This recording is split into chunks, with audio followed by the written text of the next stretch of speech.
Welcome back. A live look outside on Jupiter Beach. The waves still rough there, but beautiful skies. And speaking of the beach, every winter thousands of blacktip sharks migrate to our beautiful blue waters. Their migration coincides with many beach nourishment projects.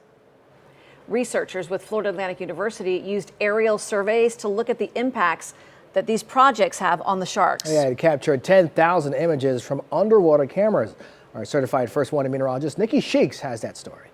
Sand is either pumped from offshore onto the beach to build it up, or it's shipped in on occasion to provide a way to build up the beach and counter the effects of the erosion. Erosion from storms, sea level rise, and hurricanes chip away at our beaches. Every few years, beach nourishment projects take place in the winter to help protect our shoreline and provide habitat by widening our beaches. We need this sort of protection to prevent the houses and condos from being washed away. So it's the natural sort of product of building these buildings right close to the water.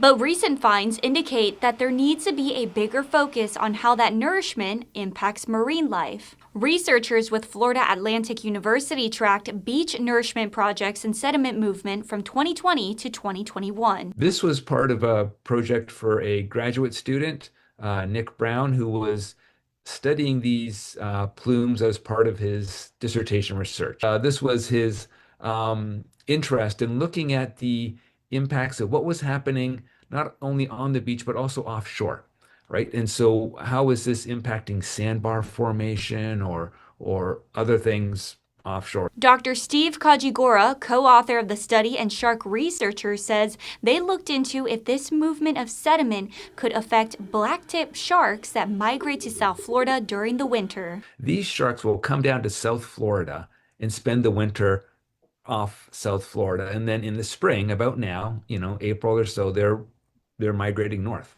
along the beach, and they still stay along the beach because that's where the bait fish are. The disturbance of the sediment creates low visibility in nearshore waters, which could promote negative interactions between beachgoers and these sharks. If the sharks are there and the water's turbid, that tends to lead to the potential for some really bad negative encounters between humans and sharks because, in murky water, it's hard for the sharks to really resolve visually if that's a little shiny fish or just like a, palm of your hand sort of catching the light. Kajigora explains that the timing of these projects would ideally not line up with the migration of these sharks.